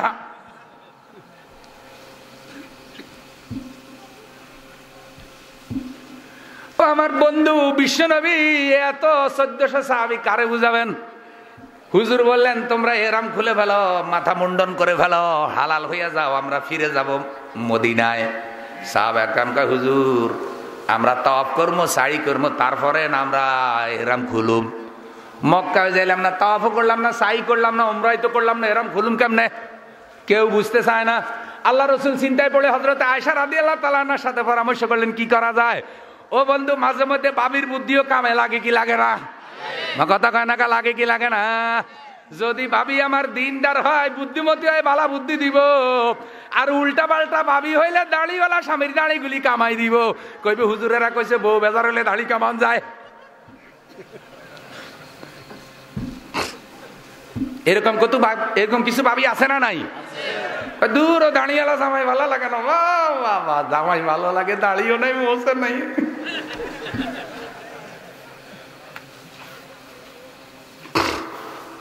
হুজুর বলতেছে আয়েশা এখন কি করি বলো? ও বন্ধু, জ্ঞানী স্ত্রীদের মধ্যে হযরত আয়েশা রাদিয়াল্লাহু তাআলা অন্যতম। হুজুরের অনেক হাদিস তার মুখস্থ। বহু পুরুষ সাহাবীরা হযরত আয়েশা রাদিয়াল্লাহু তাআলার কাছে হাদিস শিখতেন। হুজুরের কাছে ডাকছে, কয় শুনেন, কারো গোলাপে কোনো কথা কই লাভ নাই, কারণ পরিবেশ এমন, আপনার কথা এখন বেশি কেউ শোনার সম্ভাবনা নাই। তার চাইতে আপনি আগে আপনি নিজে ইহরাম খুলি ফেলান, মাথা কামাই হালাল হয়ে আপনি কোরবানি করি হালান, আর কাউরি কিছু কি কইেন না, কন লাগবে না। হুজুর তাড়াতাড়ি হুজরা থেকে বাইর হইয়াই বন্ধু কোরবানি মাথা মুন্ডন করে ইহরাম খুলে ফেলাইছে। আর হুজুর কয়, আমার কোরবানির পশু দাও। কোরবানির পশু হুজুর জবাই করে দিছে। এখন সাহাবা একরাম দেখলেন সর্বনাশ, বিশ্বনবী নিজেই যখন মাথাও কামাই ফেলাইছে, ইহরামও খুলি ফেলাইছে, পশু জবাই করে দিছে, এখন আর কেউ কোনো কথা না কই আর নিজের মাথা নিজে মুন্ডন করে তাড়াতাড়ি ইহরাম খুলি সবাই সবার পশু জবাই করে দিছে। কিন্তু মনে কারো শান্তি নাই। আর এই পশু তো আমরা এখানে জবাই করার কথা না রে, এই পশু তো আমরা মিনায় গিয়া ওখানে গিয়া জবাই করার কথা আমরার পরে। এখন হইল কি রে, হইল কি, আমরা কিছুই করতে পারলাম না। আমার আল্লাহ কোরআনে আয়াত নাজিল করলেন, ইন্না ফাতাহনা লাকা ফাতহাম মুবিনা। নবী আমার ওইটা চুক্তি তো হয় নাই, বরং আমি আল্লাহ আপনাকে ইসলামের সুস্পষ্ট বিজয় দান করেছি। নবী গো, আপনার উম্মতকে আপনি জানাইয়া দেন তারা হারামে যাইতে পারে নাই, কিন্তু আমি 1400 সাহাবীর উমরা কবুল করে ফেলেছি। আমার বিশ্বনবী তার জীবনে উমরা করেছেন 4 বার, বড় হজ করেছেন 1 বার, যেটা বিদায় হজ। এই 4 বারের প্রথম উমরা হইলো এইটা বন্ধু মদিনা মক্কায় না যাইয়াও উমরা, এবং এটা যে কবুল হয়েছে সেটা আল্লাহ জানাই দিয়েছে। আল্লাহু আকবার কান। তাহলে না যাইয়াও উমরা কি কথা কয় না কা? বিশ্বনবী বলছে হজের নিয়ত যদি ঘর থেকে বাইর হয় রে, কোন কারণে হজে যাইতে যদি না পারে, আর ওখানে যদি মৃত্যু হইয়া যায়, আল্লাহ তার মৃত্যুটা হাজি হিসাবে দেয়। আমার নবী বলছে কিয়ামতের দিন ওই হাজি উলঙ্গ থাকবে না, ওই হাজি কিয়ামতের দিন ইহরামের কাপড় পরে উঠবে, লাব্বায়েক লাব্বায়েক বলতে বলতে ফুলসিরাত পার হইয়া জান্নাতে চলে যাবে। আমার বাবারা, তাহলে লক্ষ্য করেন, উমরাও করে ফেললেন, মাথা মুন্ডন করে ফেললেন, ফিরে গেলেন। লস হয়েছে না লাভ হয়েছে? লস হয়েছে না লাভ হয়েছে? কিন্তু ফেসটা লাগছে বন্ধু উসমানের লইয়া, কারণ আল্লাহ রসুল উসমানকে পাঠাইছে, খবর দাও আমরা উমরা করতে আইছি, অন্য কিছু না। কিন্তু ওরা উসমানরে গুম করে ফেলে, নজরবন্দি করে যখন এই ঘোষণা দিল, আল্লাহ রসুল এই সিদ্ধান্ত নিলেন। তাহলে বোঝা যায় কি, মুসলিম উম্মার সংকটে যারা মুসলমানদের নেতা থাকে তাদেরকে পরামর্শ করে গুরুত্বপূর্ণ সিদ্ধান্ত নেওয়া লাগে, ওই সিদ্ধান্তের উপরে আল্লাহর রহমত নাজিল হয়। এখন বৈশা রয়েছে কেউ কিছু কও না। মনে রাখবা, বার্মার নিষ্পাপ মুসলমান শিশুগুলো কিয়ামতের দিন তোমাদের বিরুদ্ধে আল্লাহর দরবারে মামলা দেবে। তারা বলবে, আল্লাহ আমরা ওই জালেমের দেশে ছিলাম, আমাদেরকে মারছে, 3 দিকে শত্রু রাষ্ট্র, ঢুকতে পারি নাই, মহব্বতের ভাই ইমানের ভাই মনে করে নদী সাঁতরাইয়া তাদের দেশে একটু জীবন বাঁচানোর জন্য যাইতেছিলাম, আল্লাহ তারাও আমাগরে ঢুকতে দেয় নাই, নদীতে বাঁচতে বাঁচতে আমাদের জীবন গেছে। ও বন্ধু, এক মা তার সামনে তার স্বামীকে সেনাবাহিনী মেরে ফেলেছে, 2টা যুবক ছেলেকে জাগার মধ্যে জবাই করে দিয়েছে, নিরুপায় হইয়া মা 6 মাসের শিশু ছেলে কোলে কইরা দৌড়ানো শুরু করছে। 20 দিন পর্যন্ত মা হাঁটছে। এই দুর্বল দেহের মা, খাবার নাই পানি নাই, 20টা দিন হাঁটছে। হাঁটতে হাঁটতে বন্ধু নাফ নদীর কিনারে এসে একাকী কিছু লোকের সাথে নৌকায় উঠেছে, চুরি করে কোন এক গ্রামের ফাঁক দিয়া বিজিবির চোখ ফাঁকি দিয়া ঢুকছে বন্ধু। ওই ঢুকলো আপনার মায়ানমার সীমান্ত থেকে বাংলাদেশ সীমান্তে ঢুকে এক মুসলমানের বাড়িতে আশ্রয় নিছে। কিন্তু সন্তান ভাগ্যের কি নির্মম পরিহাস, 20 দিন পর্যন্ত এই সন্তান বুকের দুধ পায় না। মা যখন ওই বাড়িতে আশ্রয় নিল, সকালবেলায় তার কোলের শিশুটাও মারা গেল বন্ধু। সকালবেলায় স্থানীয় মসজিদের ইমাম ছেলেটাকে গোসল দিয়া দাফন করতে গেছে, মায়ের যে কান্না যেন আসমান ভেঙে পড়বে। স্বামী শেষ হয়ে গেল, কলিজার টুকরা যুবক ছেলে, 2টা ছেলে শেষ হয়ে গেল। নিরুপায় হইয়া মা এই অবুঝ সন্তান কোলে কইরা দৌড়াইয়া নাফ নদী পাড়ি দিয়া বাংলাদেশে এসে তার ছেলেটা শেষ হয়ে গেল। এই ছেলেটার ছবি উঠাইলো আমার কিছু বন্ধু। ও বন্ধু, ওখান থেকে ছবিটা ফেসবুকে আপলোড করলো। ছবিটা একটা আপনার খলপার উপরে, কলা পাতার বিছনার উপরে শোয়ানো। ছবির দিকে তাকাইলে পাশানো গলে যাবে, কঙ্কাল কঙ্কাল, কোনো গোস্ত দেখা যায় না, শুধু হাড়গুলি দেখা যায়। এই সন্তানকে সামনে রেখে এই মায়ের কান্না নিষ্ঠুর পৃথিবী থেকে যেন বলে দিচ্ছে, হে নিষ্ঠুর দুনিয়ার নেতারা, তোমাদের মনে বুঝি দয়া মায়া নাই? ওরা না হয় জানোয়ার হয়েছে, ওই বৌদ্ধগুলি না হয় জানোয়ার হয়েছে, হিংস্র হয়েছে। ও মুসলমান রাজা বাদশারা, ও আরব দেশের নেতারা, ও সৌদি আরবের নেতারা, ও ওআইসির নেতারা, ও আরব লীগের নেতারা, তোমাদের মনে বুঝি কোনো দয়া মায়া নাই? তোমরা বুঝি আমাদের জান বাঁচানোর জন্য ঐক্যবদ্ধ হইতে পারো না? তোমরা কেমন মুসলমান হইলা? এই নিষ্পাপ শিশু মা যদি কিয়ামতের দিন আল্লাহর দরবারে মামলা দেয়, মুসলমান জবাব দিবা কি?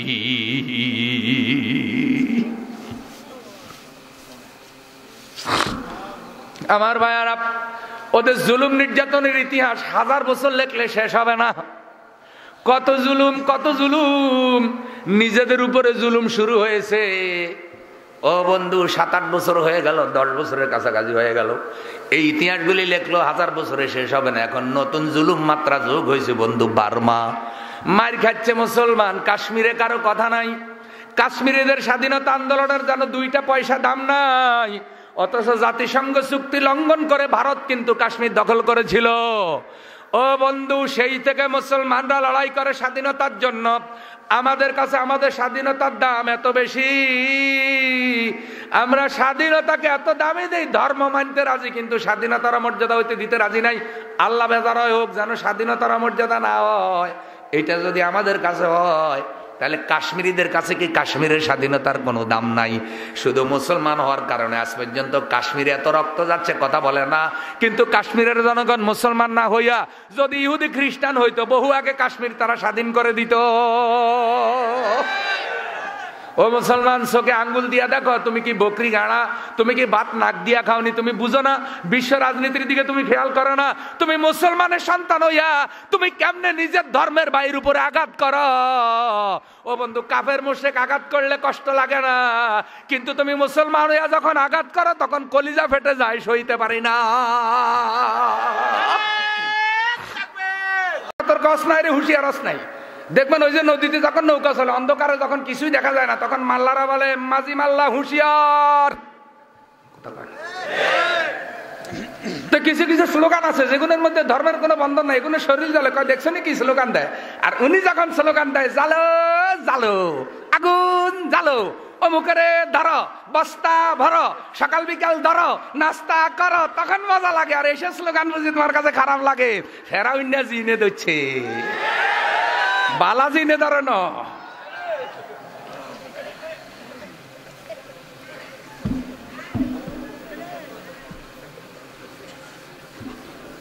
খারাপ লাগেনি কেন? খারাপ লাগেনি কেন? শরীর জ্বালেনি? বালা চামড়া জ্বলতো না কইলাম, হসা চামড়া জ্বলবো। কারণ হসার মধ্যে মলম লাগলে তো অসুবিধা। এই হসারও যদি ফসতে দেন দীর্ঘদিনে ক্যান্সার হয়ে যাবে। তো হসা অল্প থাকতে তো চিকিৎসা করা দরকার। কথা বলেন? যাদের ইমানের মধ্যে রোগ আছে এগুলো বেশি মারাত্মক আকার ধারণ করার আগে কোরআন হাদিসের ট্যাবলেট খায়, এগুলো চিকিৎসা দরকার আছে না নাই? আমার বাবারা, তাহলে কসম করেছেন আল্লাহ, কলমের কসম। কলম যাহা লিখে তাহার কসম। ওই কলম হলো কাতেবে ওহীদের কলম। কলম হলো হযরতে আলীর কলম, কলম হলো হযরতে যায়েদের কলম। ওই কলমের কসম করেছেন আল্লাহ। আর কলম কি লেখে? কলম সাহিত্য লেখা না, গজল লেখা না, কলম ওই সময় লিখেছে আল্লাহর ওহী। কাতেব ওহীরা যে কলম ব্যবহার করেছে আল্লাহ সেই কলমের কসম করেছেন। আর কলম যাহা লিখে মানে কোরআনের কসম, কোরআনের কসম করে আল্লাহ কি বলছেন? মা আওতা বিনিআমাতি রাব্বিকা বিমাজনুন। নবী গো আমার নবী, ও নবী গো আমার নবী, মা আনতা বিনিআমাতি রাব্বিকা বিমাজনুন। আল্লাহর দয়া আপনি পাগল না। কোন তো আমাদের নবী কি পাগল নেই? কিন্তু কাফেরেরা পাগল কইছে না কয় নাই? জিনে ধরা মানুষ কইছে না কয় নাই? জাদু করছে কইছে না কয় নাই? নবীর কাছে জিবরাইল আসে ওরা কয় শয়তান আসে কইছে না কয় নাই? শুধু এই কথা না, তো কিছু কাফের আইসা তো একবার কইছে মুহাম্মদ সাল্লাল্লাহু আলাইহি সাল্লাম তোমার কাছে হই আনে কোন ফেরেশতা? হুজুর বলছে সব নবীর কাছে যেই ফেরেশতা আমার কাছে সেই ফেরেশতা। কয় নামটা কয় নাম হলো জিবরাইল আলাইহিস সালাম। কয় গন্ডগোল তো এইখানে। কয় এইখানে গন্ডগোল কেমনে? কয় জিবরাইল হলো আমাদের শত্রু ফেরেশতা। আমাদের পূর্বপুরুষদেরকে বহুবার জিবরাইল আযাব দিয়ে ধ্বংস করছে। করছে না করে নাই? অভিযোগ সত্য তো? অভিযোগ কি? কিন্তু জিবরাইলে করছে না আল্লাহ করছে? কথা কয় না কা? জিবরাইল কার গোলাম? জিবরাইল কার গোলাম? ওই যেগুনরে ধ্বংস করছে এগুনরে বানাইছে কে? তো জিবরাইলে ফাটাইছে কে? তো দোষটা জিবরাইলের নিও। তো এগুলো দোষী বানাইছে কারে? কয় জিবরাইল হলো শত্রু ফেরেশতা। বহু আগে থেকে জিবরাইল আমাদের পূর্বপুরুষকে ধ্বংস করছে। কয় কেন করছে? কয় আল্লাহর কথা না মানার কারণে। হুজুর কয় কি কইতা চাও? কয় জিবরাইল ওহী না আইনা যদি মিকাইল ফেরেশতা তোমার কাছে ওহী আনতো তাহলে আমরা খুশি হইতাম, ঈমান আনতাম। দেখেন কোন ফেরেশতার আনতে কয়? তো হুজুর জিজ্ঞাসা করে মিকাইল আর জিবরাইলে পার্থক্য কি? কয় মিকাইল হলো ঠান্ডা ফেরেশতা, বৃষ্টি দেয়। কি দেয়? ঠান্ডা ফেরেশতা। বন্ধু ঠান্ডা হুজুর মজার মধ্যে আছে, আরামের মধ্যে আছে। আর হক কথা কন্যা হুজুর গুলো জামিলার মধ্যে আছে, ঠিক না বেটি? ও বন্ধু ব্যাক হুজুরের টার্গেট করে নাই, কারণ ওরা বুঝে টাকি মার্কা হুজুর কোনো অসুবিধা না। যেই সব হুজুর গুলো সমাজের নেতৃত্ব দিতে পারে, মসজিদের ইমামতিও জানে, রাষ্ট্রের ইমামতিও জানে, এরা পুরা জাতিকে জাগাইয়া তুইলা একটা ইসলামী সমাজ তৈরি করতে করে ফেলতে পারে। এই জন্য বড় হুজুর গুলা জুলুমের শিকার। কারণ জানে যে বড় গুলারে সাজ করলে ছোট গুলা অটো সাইজ হয়ে যাইব। কথা কয় না? ইমামের ওযু না থাকলে মুসল্লি নামাজ হইব নি? অটো পাবে না, আমার শেষ। মুসল্লি যদি ওযু করিয়া মুসল্লি গোসল করিয়া মুসল্লি হয়, এ গোসল্লা মুসল্লির নামাজও কিন্তু বিনা ওযুওয়ালা ইমামের কারণে কি অটো পাবেই শেষ।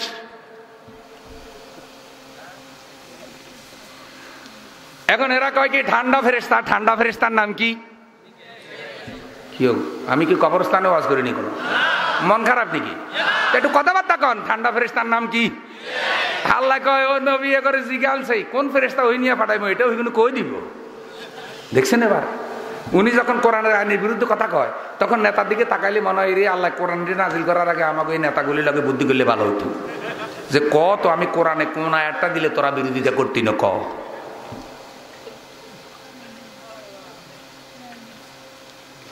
ও ভাই আল্লাহ কোরআন নাজিল করার আগে আল্লাহর কারোর সাথে বুদ্ধি করার কোনো দরকার আসেনি।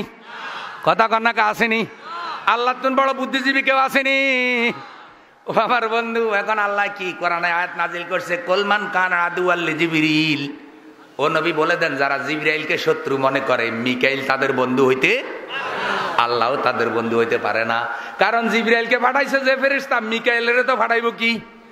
তো মিকাইল জিবরাইলে যা নিয়ে আসে এগুলা কি জিবরাইলের বাণী না আল্লাহর বাণী? তো মিকাইলে যা নিয়ে আসবো ওগুলা মিকাইলের বাণী না আল্লাহর বাণী? তাইলে এদের শত্রুতা কি জিবরাইলের সাথে না আল্লাহর সাথে? মিকাইলের সাথে না আল্লাহর সাথে?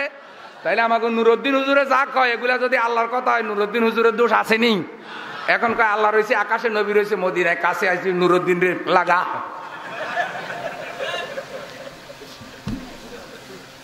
দেখছেন যুগে যুগে সব ফেরাউনের চরিত্র। দুনিয়া সব ছাগলে একই ভ্যাবা করে, এমনটা না যে ইংরেজি ছাগলে ইংরেজিতে ভ্যাবা করে।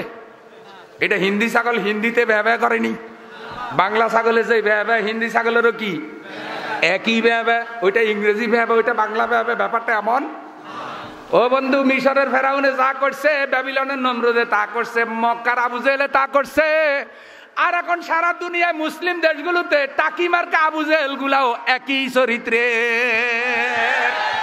সব ছাগলের চরিত্রে একরকম।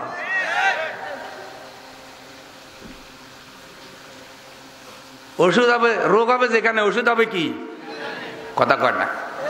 ইয়ে যারা ফোঁড়া গালে, মুরব্বীর আগে ফোঁড়া গাইতো দেখতেন, আর কোন ফলাফলের ফোঁড়া হইলে গালার সময় হইলে গাছে রাখা থুটি বই থাকতো, সে নিলেই বই থাকতো, যেটা গাইতে আসবে ওইটারে কি। কিন্তু মুরব্বীরা বুঝে যে এইটা না গাইলে এখানে ক্যান্সার হওয়ার কি আছে। তো যখন বন্ধু পাইকা যায় তখন কয়েকজনে ধরে, এখন অজ্ঞান বাইর হয়েছে, অজ্ঞান করে টিপ দেয়, কাইডা ফালায় কি উপরে রক্ত বাহির করে না, ভিতরে শ্বাসও বাহির করে। শ্বাস বাহির না করলে পুরা ভালো। ডাক্তার যে অপারেশন করে, যদি ইনফেকশন বেশি থাকে তখন কদ্দুর কাটি কয় বাপসি করো, কেউ বাপসি করবে, ডাক্তার সাহেব কয় ক্যান্সারে জারম আসেনি কেন। তাহলে দেখেন চিকিৎসা বিজ্ঞান এত সাংঘাতিক, যেই জায়গায় ওই জায়গায় খালি টিবি কাটি এখান তো হয় না, আবার বাপসি করিও দেখে তোমার বডির ক্যান্সার আছে কিনা, এটা বায়োপসি করে দেখলা। একটু কোরআনের বায়োপসির মধ্যে তোমার ইমান ঢুকাই দেখো, তোমার ইমানের মধ্যে কুফুরির জারম আছে নাকি, তোমার ইমানের মধ্যে মুনাফিকের ক্যান্সার যদি হয় তুমি জান্নাত পাইবা না। তাহলে বন্ধু জিবরাইলের দোষ আসেনি? নাই নাই নাই। তাহলে যারা কোরআনের কথা কয়, ইসলামের কথা কয়, তারা কেউ দোষী না। তোমাদের যদি কোনো কথা থাকে তোমরা আল্লাহর কাছে কই, কোরআনটা বদলাইলো, আমরা তোমাদের সাথে আসি। কথা কয় না? সুদের বিরুদ্ধে কইলে সুদখোর বাজার, ঘুষের বিরুদ্ধে কইলে ঘুষখোর কর্মকর্তা বাজার। কয় হুজুরে বাজার পাইছিল না, আই যে ভিটামিন খাই হুজুরে কইলে কনে রে। কথা কয় না? ও বন্ধু, পর্দার বিরুদ্ধে কইলে, বেপর্দার বিরুদ্ধে কইলে হাফ প্যান্ট পরা মহিলাগুলি কি কয়, আমরা একটু রংডম করুম, একটু আতা নাইলা জামা পরে আটুম, কপালে চশমা দিয়া গুরুমে মোল্লাগো কারণে পারি না। তাহলে বেপর্দার বিরুদ্ধে ওয়াজ করলে ওরা কি? ও বন্ধু, বেনামাজির বিরুদ্ধে ওয়াজ করলে বেনামাজি বেজার। কয় আমি মসজিদ কমিটির সভাপতি হয়েছি, শুক্রবারে না গেলেও কি হয়েছে, আমি ফজ ছাড়তে কি রাজি না। হুজুরে আজকে বেনামাজির কথা কয় কা? কিন্তু হুজুরে ওয়াজটা করতো কি, তোর জিজ্ঞানি হুজুর ওয়াজ করবো, তো যে ওয়াজে করে হুজুর তুই বেজার, তো এটা করলে হাতে বাজার, এটা করলে হাতে বাজার, ওটা করলে হাতে বাজার, ওটা করলে হাতে বাজার। তো হুজুরে কারে খুশি করে ওয়াজ করবো? কাউরে খুশি করা হবে না। খুশি করা হবে কেমন? আল্লাহ এবং আল্লাহ রসুলকে। জোরে বলেন ঠিক না? দুনিয়া এখন ডিজিটালাইজ হয়েছে, ওয়াজও কিন্তু এখন ডিজিটাল ওয়াজ। কইতে পারেন হুজুর ডিজিটাল ওয়াজের কথা তো আর শুনি না, শুনবেন কত না, আইসেন ডিজিটাল যুগে, আগে আইলে না শুনতেন। ডিজিটাল ওয়াজ হলো কি, কোরআন হাদিসের হক কথা বলে দেওয়া হবে, কারো রক্ত চক্ষুর পরোয়া করা হবে না। ইচ্ছা হইলে মানো, মানি জান্নাতে যাও, আর ইচ্ছা না হইলে ফেরাউনের চরিত্র অনুসরণ করে দুযোগে যাও, আমাকে কিছু যায় আসে না। আমরা তো বলতেছি তুই না মানলে আমাদের কিছু করার। আল্লাহ বুঝার তৌফিক দাও। আমার একজনে কয়, নুরুদ্দিন ভাই কয় হুজুর ওয়াজ করি খালি শাড়ি দিয়ে না, ওয়াজের একটু হিলে দিয়ে। কইলে আমরা হিলে নিকে, কয় হিলে নি হইলে আপনারা ওয়াজ করে চলি আইলে এগুলো ওয়াজের বমি করে হেডেতন বার করে দেয়। তেন কেমনে হিলাইতাম কন তো এবার, যে সব কিছু এত হেডের মধ্যে থাক, কোরআন হাদিস কি আমনি কয় এই মসজিদ বাইরে কয় কি এই হুজুরে যে ওয়াজ করছে ওয়াজ সব মানা যাইব না। কইলাম হুজুরকে কাম আসেনি, কত কথাই তো কয়।